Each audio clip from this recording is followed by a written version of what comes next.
talk about spending 12 hours a day in the office. You spend 12 hours a day with quality people.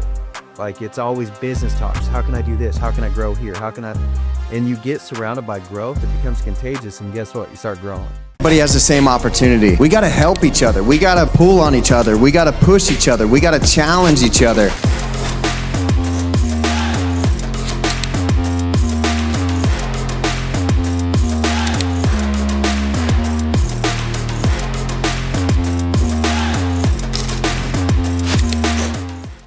What is going on, everybody? Welcome back to the pod. My name is Bowen Sweeney, sitting here with Kevin Lauterbach and CJ Bufkin. And today we have, you guys saw Kev on the last pod. We started in business 5 years ago together. And today we have CJ on the pod with us, who's an absolute beast. And I want to talk about, obviously, the transition from playing sports at a very high level into insurance. Because it's one thing that we notice is when agents are in the business and they're grinding, they're trying to find discipline, they're trying to find structure, they're trying to be organized. And then they see somebody like yourself come in who wrote over $50,000 your second month in the business. They're like, how the heck is this guy doing it? And I feel that what you were doing prior had prepared you for this. It was just learning like the word tracks and the sales and almost like the flow of things in insurance. So can you dive into that? Like, talk about your football background a little bit, what that was like, what you learned along that journey.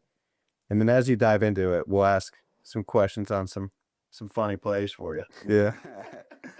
Yeah, so I started playing football when I was 4 years old and honestly just fell in love with it. From there, played high school. I went to a private school actually, and it was a pretty predominantly football / sports school. From wrestling, our wrestling team would win state every year. Football team would either go to state or win state every year. So just being around a different environment. And then from there, played college ball, started at Missouri Western, then transferred and played ball at the University of Illinois. And just seeing the environment of everybody just being on the same exact goal, and just seeing the discipline that it takes to not only perform at a high level, but actually win at a high level is completely different. And so after that, transitioning, playing football from the time I was 4 years old all the way up until 23. And this is the first year in my entire life that I haven't, have had to put all my time, energy, and effort into the sports world. And you can push that over into the business world and not let the fire burn out. That's when you'll be able to, start cooking. Yeah. I get asked a lot of the time, does CJ sell in his cleats? So when you're behind the desk, do you have your cleats on or do you just have regular shoes on? Just with dog strap? Yeah, just a cup. Can you talk about, like, obviously you were good at playing football in high school. Can you talk about the transition from high school to college? Like, just almost the elevation of coaching, the mentorship, just how they run it completely different. Can you dive into that a little bit? Yeah, so when you get to college, realistically, it's completely different for the simple fact that in high school, you got 3 or 4 dogs on the team. When you get to college, you have a roster full of everybody was the 3 or 4 that was the best at their school. Honestly, the best in their state. So it's the pool gets very small, and the only thing that really separates people that actually play and compete at a high level from those that are extremely talented but never get an opportunity is the small details that comes from film, that comes from being coachable, that comes from everything that doesn't require talent. And when you can identify that and understand that, the sports world is a lot, as you get, higher up in levels, it's a lot less based on talent, and it's a lot more with the mental aspect of it. And I feel like that's what kind of relates to the business world, because at the end of the day, there are very few people that are just naturally business gifted. And I don't really even know what that looks like, just being blessed with a business gift. And it's all mental. And when you can identify that in the sports world, like, this is what's going to separate me, this is what's going to give me an opportunity to continue to climb that ladder in the sports world, is the mental aspect. And the business world is the exact same. I'm sure your mental capacity is a lot higher than when you first started in the business. And that directly translates to, what you're able to achieve when you can kind of mature, in the mental game. Absolutely. I mean, it's something to understand is like when I got in, I wasn't business gifted. I didn't know how to lead people. I didn't know how to train people. I didn't know how to sell. Hell, I was starting to figure out how to lead myself. Like I knew I had to go to class, I had to go to practice, I had to go to study hall. After practice, I would practice. And it was just, I understood that a routine would make me better at what I was trying to get better at. And that's like the focus that I kept coming into insurance sales was, okay, I just need a routine that's going to allow me to progressively get better in my skill set and leading and training, developing and understanding what it is that I'm doing.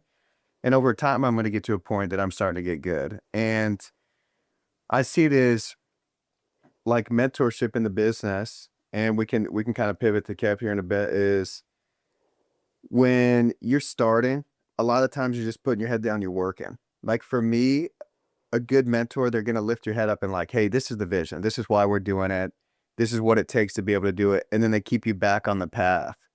And I feel that's what you're doing with a lot of guys in the business. And I feel that's what Kev's done with a ton of guys since we started in business. So can you talk about kind of like your guys' first interaction? Like you're getting out of playing football. You were at the Colts for a little bit. You did Yeah. for how long was it? Shit brief, bro. Like In and out. in and out, very fast. Yeah. And that's, you know, I feel like that kind of goes towards, where you set your goals to. Like my goal is to make it and not, my goals weren't to play X amount of years. My goal wasn't to be a starter in the NFL. Like as a kid, like I was like, I want to make it. Right. And I feel like that's what comes to life, what you envision. So with this business, I set my goals 1,000 times higher than, than where I fell short before. And that's definitely translating towards, the results that, are being shown. But so you're playing college football at a high level with the Colts for a short, quick period of time, and then you get introduced to insurance. What was kind of your third or your first thought process of like, okay, I'm not going to be playing football anymore. I'm going to be entering into business, and then you guys get connected together. What was that like? What was kind of your thought process there? I realized that people are having success in this space, and you can say it's competitive, you can say it's ego, but in my head, I'm thinking like, if you guys can have success in this space, there's no reason why I won't. And even if I don't have the results right away, I know that, the game is about durability. It's really who's gonna last the longest. And I have a pretty, set mindset that I'm not gonna quit something if I start. I think that was kind of planted into me by my mom. I hated wrestling when I was a kid, but I start the season and I hated cutting weight. And halfway through the season, I'm winning tournaments, but like I'm like, Mom, I don't want to do this. And she was like, well, you can quit next year, but you're finishing the season. And that came from everything that I did. Like if I didn't want to, finish a workout, like I couldn't quit. Like if I wanted to make a decision after it's done, then I can make that decision, but there's no quitting during. And so I kind of carry that into the business world. And I'm like, if these guys are having insane results and it's real and I can see that, it's not a facade, it's actually happening, then, my ego tells me that I'm gonna do it and I'm gonna do it bigger. Like, Yeah. I feel like that's something that's allowed us to be successful is like coming in, because it did take us a while, but like always just looking around at other people in the business and seeing that they are being successful. Understand like no one's really different. Like that's what's always kept me around is I'm like, hey, people are in this industry and they're winning at a very high level. I just have to find a way to get there. And oftentimes that's, doing 1,000 reps, doing 1,000 hours, studying the game. And I think that's one thing that made you really successful when you came in is you took the playbook of what it was to be successful in the football field and you just literally carried that and planted it into the business world.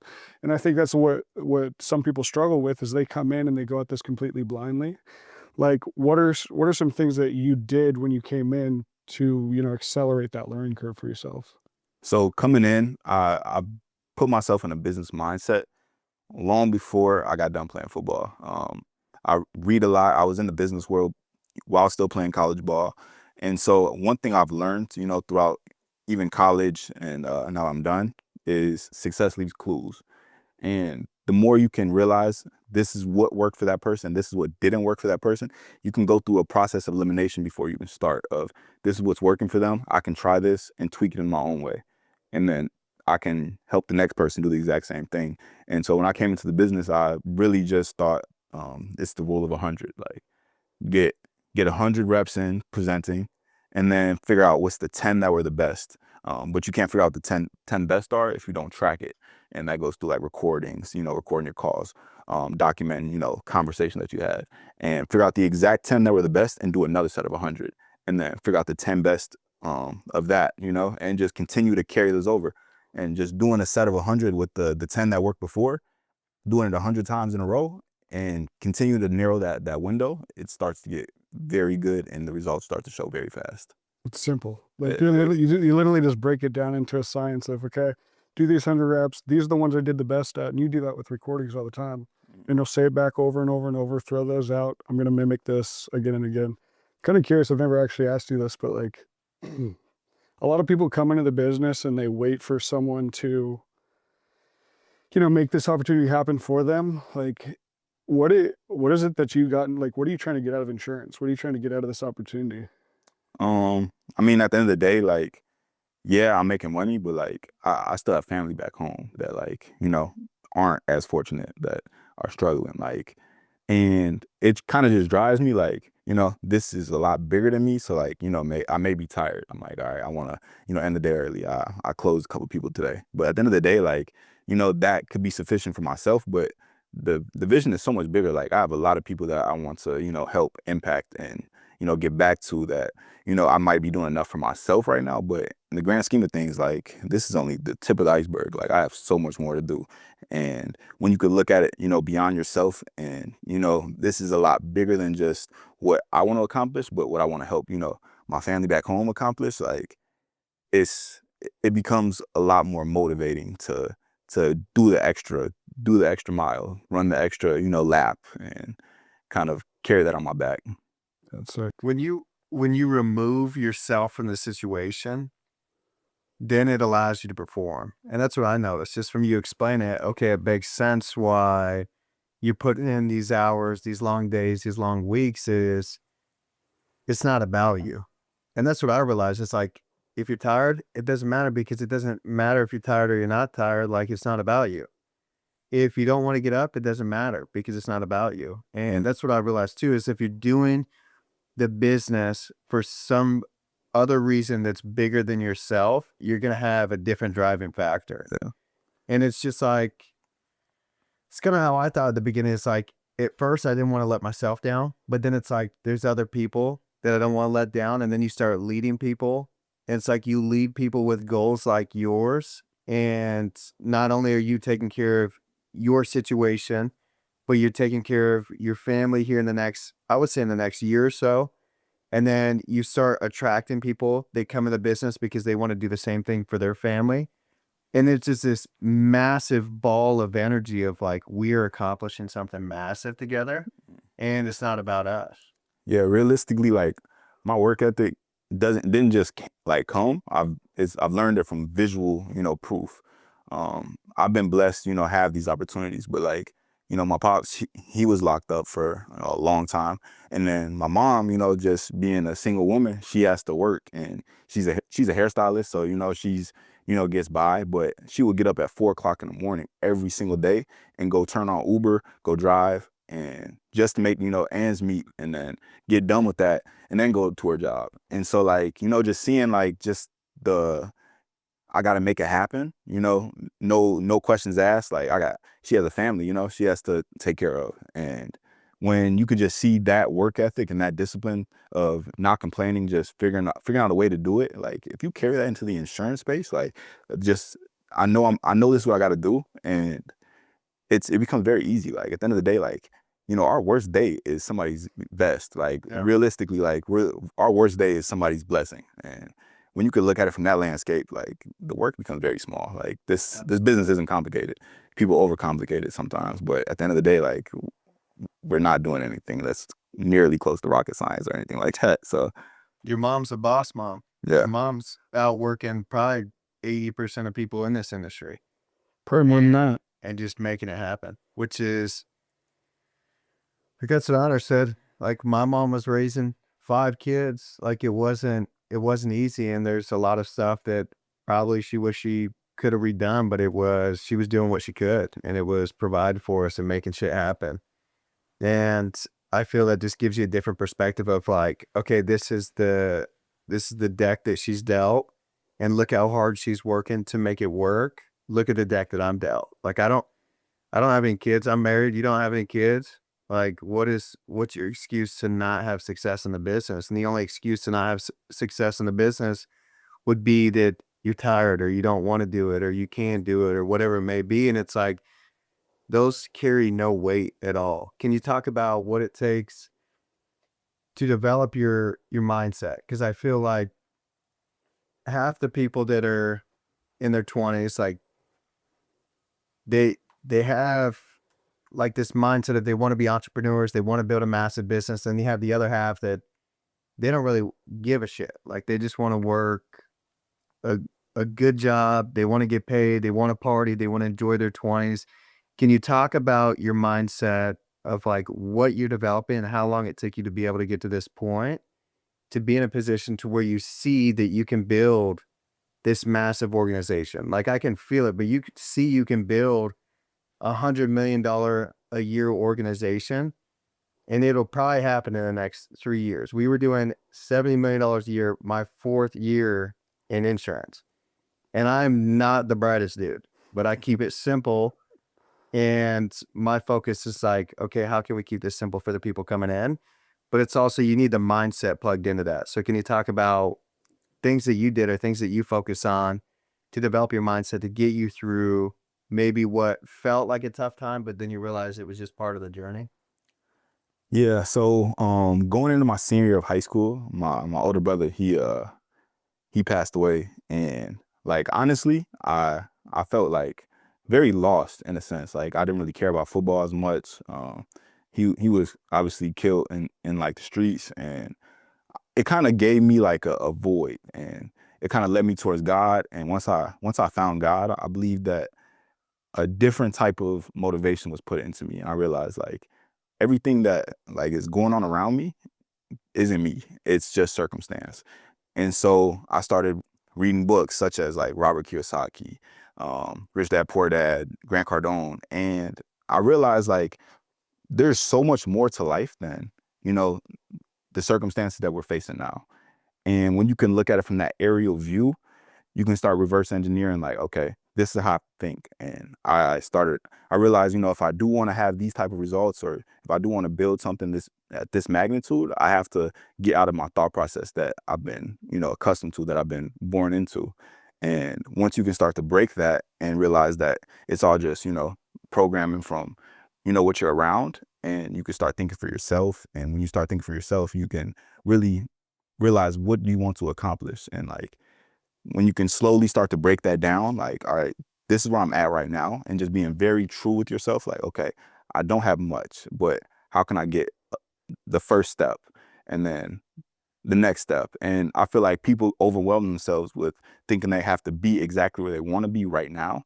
But from what I've learned, every time you take a step and you accomplish something, the next step reveals itself. And you're like, okay, I just got this done. Now this is what I have to do next. But if you look at it from just a grand scheme of things the entire time, you'll overwhelm yourself and you'll never get anything done. I agree. I mean, that's the whole idea that people think they have to figure out everything before they ever take action.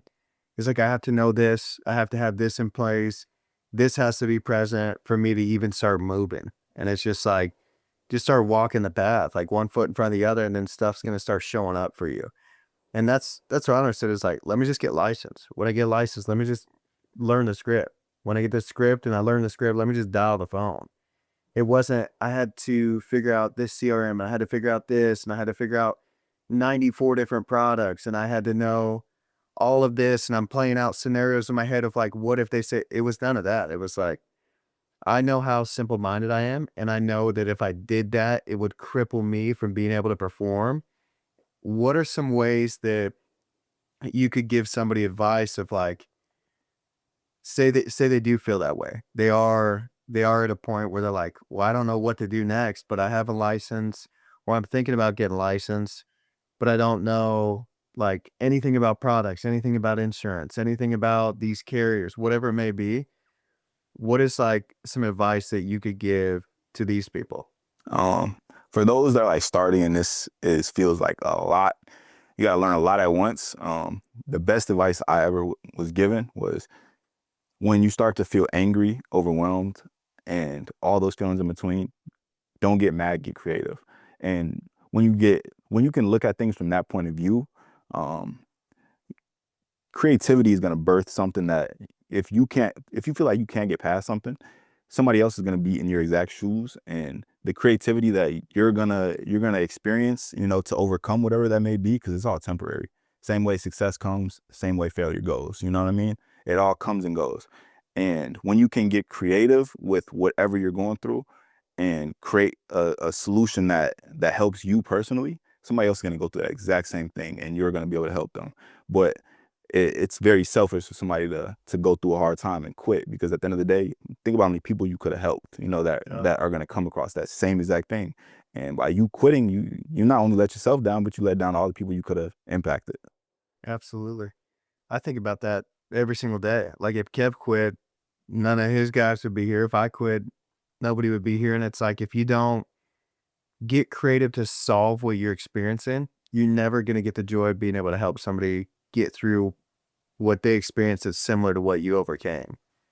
And that's what I understood. Is like anytime that I was faced with something difficult, I was like, number one, it's a chance for me to show, like to prove to myself that like I'm cut out for this. Number two, it's a chance for me to learn how to navigate it, to be able to turn around and teach people how to navigate it. And one thing that I see in just in sales in general is when it gets difficult, you'll see people disqualify themselves for the work. Like, hey, I'm not cut out for it.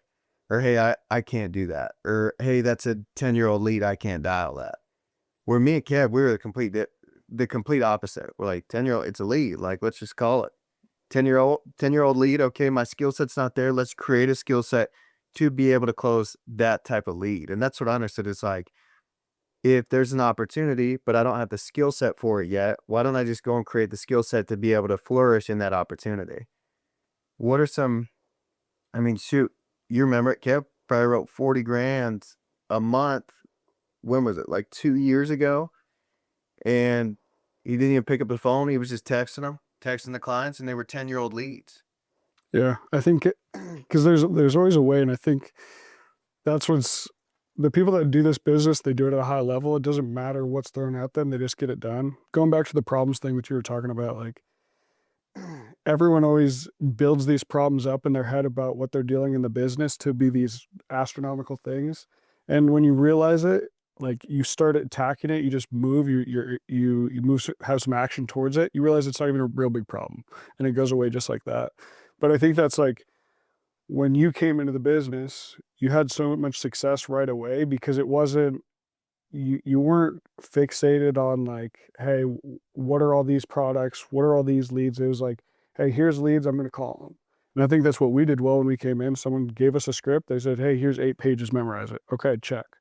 Okay, well, here's 40 leads that are 800 years old. Just call these until you have some success. Okay, check. And it was like the results never really freaking mattered to us. It was like, hey, this is what we need to do. We're just going to continue to put our head down and move forward, and it's always going to work out. I think that's huge. That was one thing that was really big for you, especially coming in, is like, yeah, like you saw this business, you understood what you could do here, and it was like, hey, I'm gonna go all in. I think that's a testament to like what you're doing on the football field too. Yeah. I think what helped me a lot, I read this book right before I like came out and met everybody in Arizona. It was called The Way of the Superior Man. And in the book it talks about, to really reach, the best version of yourself, whether it's business, personal life, whatever it may be, is identifying exactly what you're not good at right now. Being very true to yourself, having a vision of where you want to be, but if you can't be honest with yourself and where your circumstances clearly are, then you'll never be able to take the first step of adjusting that. And a lot of people typically, they look at themselves bigger than what they are.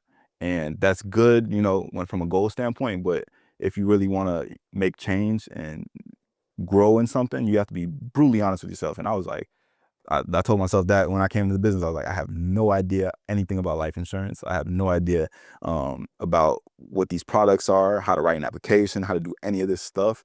And I realized, like, if I can be honest with myself in this regard, that means I have a lot of work to do.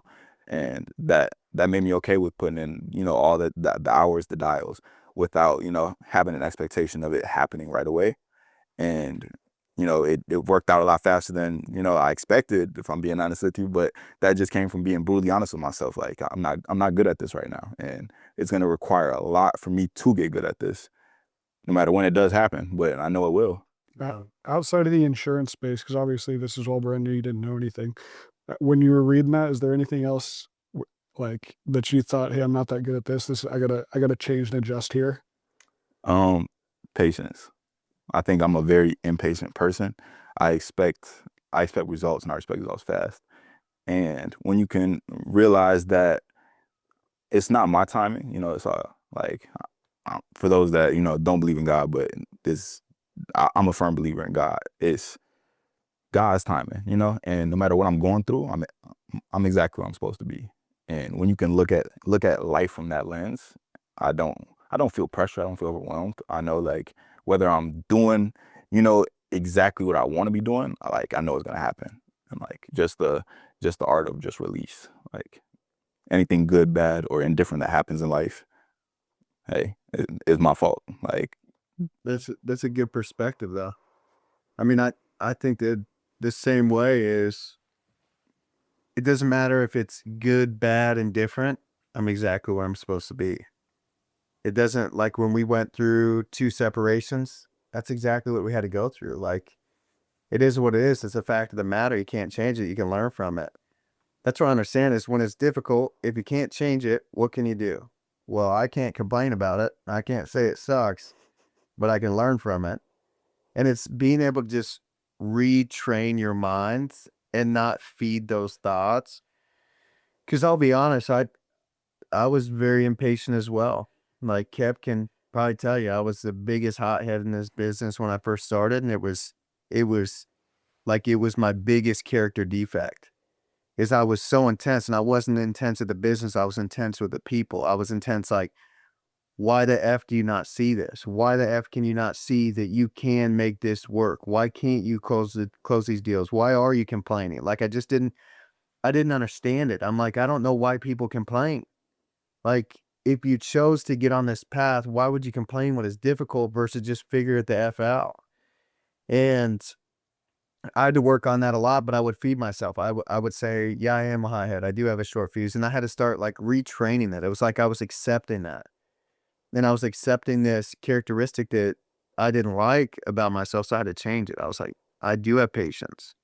I don't have a short fuse. I can be patient throughout whatever I go through in this business or in this journey. And I feel, just looking at the framework of your mind is where you're starting a business, you're getting prepared to lead thousands of agents. You're getting prepared to help a lot of people accomplish their goals. And that's what I realized. I'm getting prepared, not for, dude, I'm so non-attached to the money. I'm getting prepared to help a lot of people make 7 figures a year and be the most humble, giving, caring, hardworking dude you ever met in your life. And that's what I want to create. You walk in and you don't even know that these guys are 7-figure a year earners, where every other company, they're screaming from the rooftop, I made 7 figures. I'm like, I don't give a shit. Like, we bleed the same blood. Like, what did you do? How many people did you impact? Who did you help? And that's what it's about. Is like, you had a football coach, you had a coach, I had a coach. It's like, they saw more in us than we saw in ourselves. We're like, why are they so hard on us? That's why I understand. Like, I thought that, I was like, damn, my coach is kind of a dickhead. I do kind of like it, because I was a little fucked up there. I was like, I do kind of like it. He just wants me to just be straight edge and perform. And he wants me to do it consistently, not just one play, but every play. He wants the best. And I realized we all have that opportunity, is to, like, I say it all the time, is I'm not here to coach anybody to be average. Like, I'm here to coach excellence, in a sense of, like, I see what people are capable of. So why would I not tell them what they're capable of, and just tell them that, hey, you're doing so good. And that there comes a point, it's like, yeah, I believe in everybody, but I'm like, if you're doing something that's not helping you get to where you want to go, I feel like it would be a disservice for me to be like, hey, dude, like, keep doing that shit. You could ask Kev. I used to be hard as shit on Kev. And I was like, dude, you are so mother effing talented, but you can't do this. And he's like, I get it. I get it. And one thing I got to give him credit. I was thinking about it last night. Dude, in 5 years, all the bullshit we went through, I never got a single call from Kev of like, this doesn't work. I'm thinking about going elsewhere. I don't know if we can build this. It was not, I don't think I've ever heard him say anything negative or complain one time. In 5 years, people will be in business with people for 5 minutes and they're complaining, Yeah. which is insane. And it's like, you're going to be the business partner with Kev like that. And you're going to be able to attract business partners with you like that. And it just comes from the standard that you create. And it's sick. Like just hearing you speak and like where you're coming from, dude, you're not a victim of wherever the hell you came from. So can you hit on that a little bit? Because some people would be like, well, I grew up this way and I had this going on and this went on back home, so I wasn't able to perform. At the end of the day, everybody got a sad story. Nobody cares. Like realistically, like True. at the end of the day, like what I went through is nothing compared to what somebody else has probably went through. And at the end of the day, like it really doesn't matter. And like, life's gonna go on. Whether you decide to make any changes in your life or whether you don't, it's gonna continue. And when it comes to the business, I firmly believe that, money is just a byproduct of value. And the more value you can create, whether it's, for impacting others or just helping families genuinely, like when you can really create positive value for people, the money's just gonna be a byproduct of that. And people become very attached to the money and that's all they focus on. And I feel like that's when they operate out of scarcity when, things do go wrong. When you just operate out of producing value for people, the money's gonna come and the money's gonna come fast. And I've, I've been blessed to notice that. But at the end of the day, like it doesn't really mean anything if we're not actually producing value for people. And the same way you guys have helped me and, change like 360 from, leaving the football world to, just having so much success in this business world. That's just from the value that you guys have been able to, pour in. And the same way, I've been able to produce value for, the clients, setting them up with something that is actually going to help them and not just focus on making a sale. The money comes because at the end of the day, it's all about value. It's an exchange. It's a value exchange. Absolutely. It's on both sides, the selling and the recruiting. Yeah. So people ask me, how do you recruit? I was like, who do you want to recruit? And they'll tell me a name. I was like, how can you add value to their current situation? He's like, well, I don't know. I just want him on my team. I was like, you'll never recruit him. Like, it's just a simple fact of the matter. It's like, you have to do business solely based on adding value. You're going to build a sustainable business. So just like how you talk about your clients is you want to add value to solve whatever they may feel is the problem in their life. If they were to pass away or something was happening while they're living, or if they just want to build some sort of cash and have tax-free retirement. Like you're solving their issue by adding value, utilizing the products. Same side on building. We're solving people's issue of like, they want to build a business. They want to make money. They want good mentorship. They want good leadership by adding value. And then they come over and they understand it. But I mean, shit, I talk about it all the freaking time is this business isn't for everybody. It's for people like you. It's for people like me. It's for people like Kev. It's for people in our entire organization. It's for people like our leaders. And it's because you realize they all think the same. Like we're no different. I've been in the business 5 years. You've been in what, 4 months? Mhm. We have similar thought process. So the only thing that's going to stop you from getting your results is just time. And you look at the success that you're having now, it's sick, but dude, this is 1% of what you're going to do in the industry. And that to me is what's exciting. Is like, you're getting it. It's happening a lot quicker for you than it ever happened for me and Kev. On that, it's so crazy because I'm seeing, not even just with CJ, but a lot of the people we're bringing into the industry now, where their headspace at is 3 months, 6 months into the business. It seems like it took, for me, it took a while, like 3 years. And it just seems like people are able to plug in nowadays and like dude, you're sharp. You understand the business. You understand how to grow and scale this thing so much faster now. And I mean, honestly, it's a testament to you, to what you've been able to build, and a lot of us leaders, like, because, you know, but like, it is so crazy how quickly people are able to come in, understand what this opportunity really is, and just like have that that confidence coming into it. Because that is something that took us a long freaking time, Yeah. and a lot of failing. And it seems like there's a lot less failing too. It's more like, come in, you short that 90-day window. It's like, now people are doing it. Okay, it's a 90-day boot camp at the start. No, let's do that in 30 days and get really good. And then you're making money so much faster. But it is crazy how much quicker it's going nowadays. But it's different because you guys don't have to figure out what leads do I buy, what script do I say, how do I work them, what are the carriers. We didn't have any of that. It was like, what script do we want to create, Kev? What leads are we dialing today? And what freaking carriers are we writing? And it's funny because we all start somewhere. And where me and Kev started, like, we had a vision. Where you're starting, you had a vision. And it's like some people won't have to experience what you had to experience coming in, because you're going to get more effective. You're going to get more efficient. Same for us. We're going to get more effective. We're going to get more efficient. But it's also the quality of people that we attract. Like, there's a lot of people that I say it's not a good fit. Like, if you don't work hard, you're not disciplined, you're not focused, you don't have a good thought process. Like, you have to be told what time to be on, how to stay lit. Dude, you're not, like, some people aren't built to run their own business. And it's, you buy leads and you get paid by helping people. If you're not buying leads and you're not staying on the phone long enough to be able to help at least one person a day, you're not going to have success in business. So we can end on this. What are some things that have helped you to be able to close deals?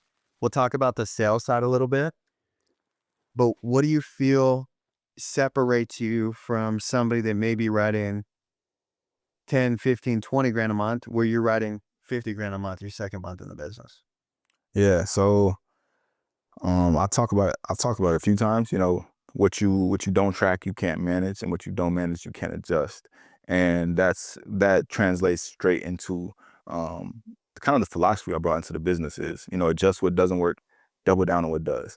And when you can constantly go through a cycle of understanding what is working and what's not working, you can slowly start to go through a process of elimination of, all right, this doesn't work. I can double down on this, what actually does work.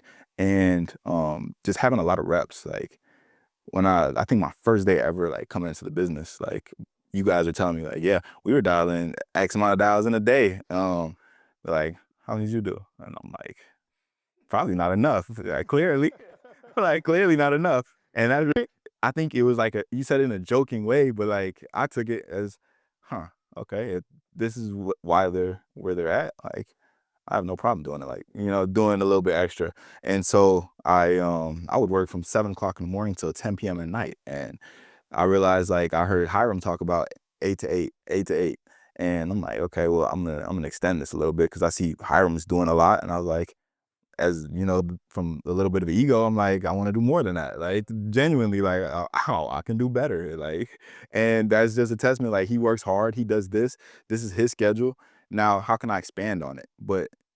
And one thing that I heard, I think it was from Hormozy, he said, you know, if you're in your early 20s and you're talking about a work-life balance and burning out, like, you need to just go work a job. Like, genuinely, like, this is what this is what I want to do. Like, I genuinely want to build something massive. So, like, you know, when I'm in my 30s, I don't really have to worry about, you know, anything, to the point where you can work so many hours now, put all that aside, to the point where you built so much by doing so much work that other people wouldn't do, that you created something, to the point where if you wait and delay the whole process, where you just want to, you know, kind of, yeah, it's going to happen one day and I'll work on that later. You know, time's going to pass and you're going to have to do that work eventually. Why not just get it out the way? Like, Yeah. you can do it now, or you can delay the process and throw that to your future self and be a little bit farther behind than you could have been if you just didn't procrastinate on just doing the work that's required. Some people look at the amount of dials or the 8 to 8 as a punishment. And it's like, no, you're looking at this all freaking wrong. Like, I just want to see you make money. I want to see you actually take advantage of what this opportunity does. Because this opportunity, I'm going to be honest, it's not fun when you're writing $5, 10, $15,000 because you're just spinning your wheels, you're just getting by. This opportunity gets fun when you develop a skill set and you can write $30,000+ a month. And like, that's where the freedom comes into place. And again, like, our freedom's a little different. I honestly feel like every single day we have pretty good freedom being at the office. It's like we're there for 12-hour plus every single day, but literally hanging out with the boys and, like building and scaling something absolutely massive. But going back to kind of what, like, I think why you are so successful, it's honestly insane how organized you are. Like, you're calling freaking 30 people every single day at allotted time slots. And it's like, people are like, I don't know why I'm not having success. Like, well, you're not doing everything that's required. You don't have those 30 people that you're following up with or your new leads coming in on a day-to-day basis where someone like you, it's like, you have the mindset of every single day you're showing up, you're like, I have 30 appointments on the books today. Like, how am I going to fail? You know? It's sick. I think too is how I think about the opportunity is there's going to be a lot of people that don't want to do this, that say they can't do this, that won't even try to do it for longer than a year's time, which I see it as like there's going to be a fuck ton of opportunity in this industry and in this business because there's a lot of people that aren't willing to do what we're willing to do. So you realize that that's a lonely path because not a lot of people want to saddle up and walk this path. But when they do, and you get on the other side of it, you're going to realize there's so much opportunity in insurance sales, and there's so much opportunity in building a team, and there's so much opportunity in leading people. But I mean, dude, I appreciate you. I appreciate you, Kev. Like what we're building together is going to be incredible. It's going to impact thousands of people's lives, and it's just good quality people, good quality business, and then live a good quality life. I feel you talk about spending 12 hours a day in the office. You spend 12 hours a day with quality people. Like it's always business talks. How can I do this? How can I grow here? How can I? And you get surrounded by growth. It becomes contagious. And guess what? You start growing. Like it's like you go to the office, you dump soil on it every day, and then you water it every day. And then all of a sudden you're getting better every single day. And then you get to a point, you've been doing that for a year. You don't even realize it because you're not counting the hours, not counting the days, and you're a hell of a lot better and you're building a business. And it's crazy how it happens is you don't need insane capital to start. All you need is discipline, work ethic. You got to be coachable and you got to have some grit. Like I feel there's a lot of people that don't have grit in this industry. And if they're faced with adversity, they're just hanging up the cleats. They're like, hey, I'm done. And I looked at this like, dude, I lost football games. I couldn't be mad about it. You lost football games. Sure, you lost fights. Like it is what it is. Like you just got to take it off the chin and keep it moving. And like us getting tested in 2025, every single leader, like just shows so much character, which is sick. So I appreciate you guys. You lose any fights? Hey, you fights. Left and I were like, you fight longer, I'm gonna grab my son or you can whoop your hair. It is, you're not wrong. It is what it is. Like even the best of the best do it. Like they lose. But we appreciate you guys watching. Like, subscribe, comment Kevin Lauterbach. If we get 500 Kevin Lauterbach comments, we'll give away $500.